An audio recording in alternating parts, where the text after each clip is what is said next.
This Grand Imperial Mausoleum is the first Qing royal tomb built in China proper.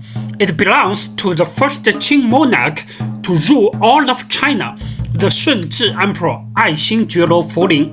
Here, Manchu and Han traditions are woven together, turning the tomb itself into a monument to cultural exchange. And yet, the emperor buried beneath it is remembered as a tragic figure. His death and the love story behind it are still talked about across East Asia today. In this video, we will step into this Grand Imperial Mausoleum and explore the story of its owner and of this eternal auspicious land chosen as his final resting place. Founded in 1636 and taking power in China proper in 1644, the Great Qing Dynasty was one of the major empires riding the global wave of expansion in the 17th and 18th centuries. It emerged from northeastern China, rooted in a frontier world of fishing, hunting, and nomadic steppe culture. The Qing's political ancestors were the Jurchen Jin, a dynasty founded in 1115. They once ruled the area around today's Beijing and built their own imperial tombs nearby. Those Jin tombs had one striking feature. In front of the burial grounds, they laid out elegant stone bridges over a gel-built river or flowing water, a design that featured nomadic people who followed water and pasture. Later, both the Han-led Ming Dynasty and the Manchu Qing Dynasty copied this layout, so that grand stone bridge we saw behind the spiritual way in the previous episode is not just a random design choice. It's part of a long line of architectural inheritance across East Asia civilization. We are now looking at the imperial tomb of the Shunzhi Emperor, whose formal name is Xiaoling Mausoleum. The word Xiao in Chinese means filial piety, devotion to one's parents. In an empire, the emperor was expected to set an example by honoring his own father and mother. He was supposed to teach the people of the realm to do the same, and in that way create a stable social and political order. For the ruler himself, Xiao also implies kindness toward his subjects and the practice of benevolent governance. In fact, across Chinese history, the Qing dynasty is often seen as the regime that placed one of the lightest overall burdens on ordinary people.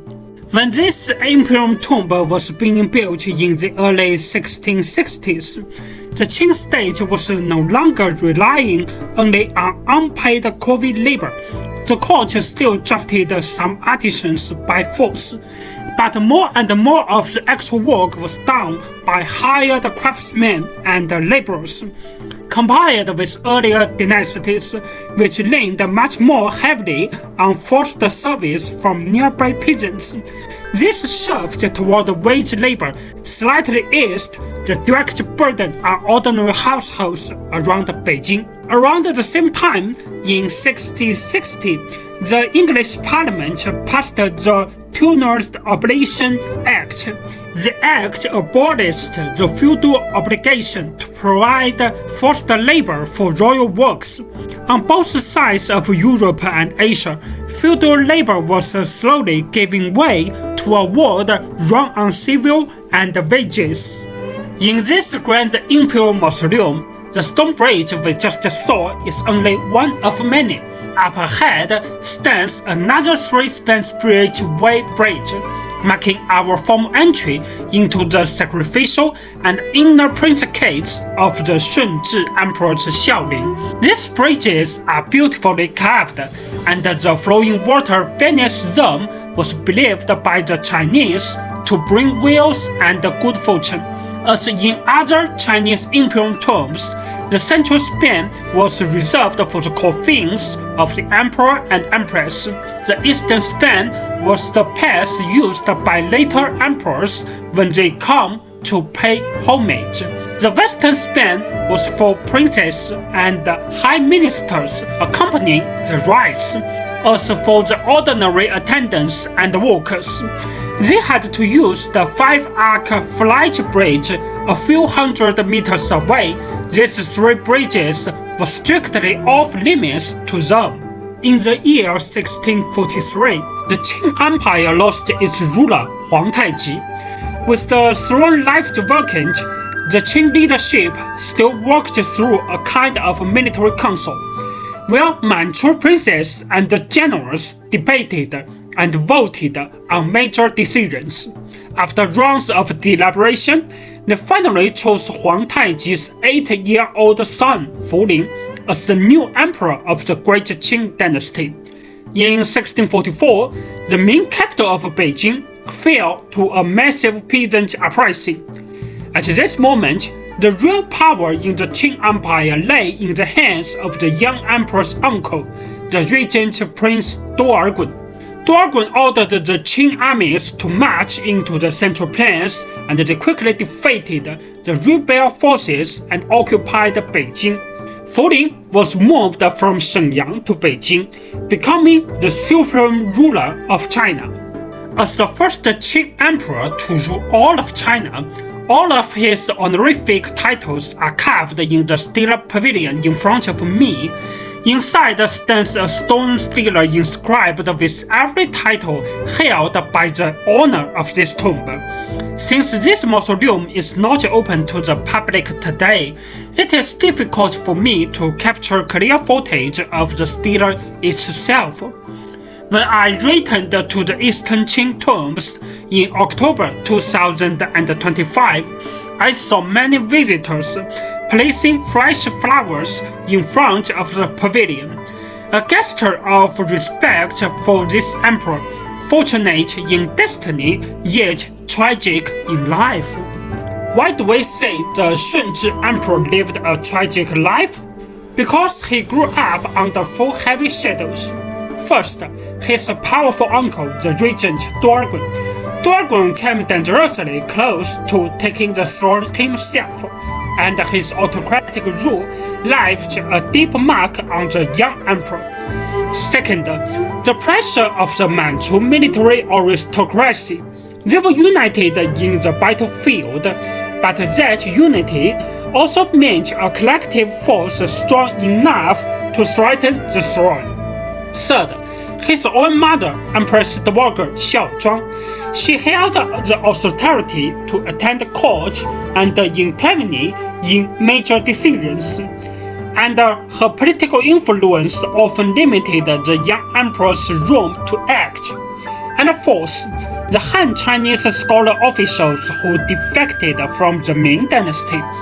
They expected this young Manchu ruler to live up to the ideals of every great emperor in Chinese history. Together, these 4 forces shaped a life filled with pressure and contradiction. And for a ruler who was only in his teens, this constant strain became one of the external factors behind his final campus. When he died of smallpox in 1661 at the age of only 23. Up ahead is the Longen Gate. Its name means the Gate of Imperial Grace.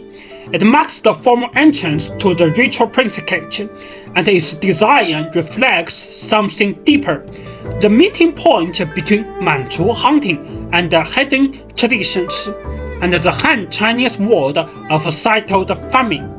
On both sides of the Longen Gate are 2 side halls, each filled with distinct Manchu cultural features.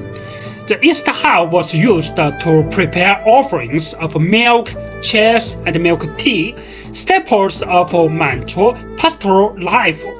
The west hall served another purpose. It was where Manchu pastries, called Bobo, were made for the rituals. About 100 meters behind the east hall stands another structure, the Shen Chu Ku, the Divine Kitchen. Unlike the Manchu-style buildings we just saw, this one is found in every Ming and Qing Imperial Tomb. It was essentially the place where cattle and sheep were slaughtered for royal rituals. From the Zhou Dynasty all the way down to the Qing Dynasty, for nearly 3,000 years, Chinese imperial, noble, and gentry families all carried out sacrifices that required freshly butchered cattle and sheep. This compound was built for exactly that purpose. From the Zhong Wheel, only the northernmost stone room survives today, along with a small pavilion in the southeast corner, where the animals were roasted. Most of the kitchen buildings that once filled the center of the complex have long since disappeared. Behind the east and west house stand two great tile scut houses. During the Qing Dynasty, these buildings were manned by bannermen of the Imperial Age banners, who served as the elite guards of the tomb complex. Until 1927, these guards were reorganized into the 16th Division of the Republic of China Army and continued to protect the Qing Imperial tombs. But in 1927, the Chinese Nationalist Party, the Kuomintang, which had risen to power by opposing Qing rule, seized control of China. One of the first things this new regime did was to disband all the military guard units stationed around the eastern Qing tombs. With the defenses gone, bandits were free to loot the mausoleums, and even nationalist troops themselves joined in the grave robbing. The entire eastern Qing tombs complex suffered devastating damage. And yet, among all the imperial tombs in this necropolis, the Xiaoling Mausoleum of the Shunzhi Emperor is the only one that has never been opened or looted. How did it escape the disaster that struck all the others? We will continue the story of Shunzhi's Xiaoling Mausoleum in the next episode.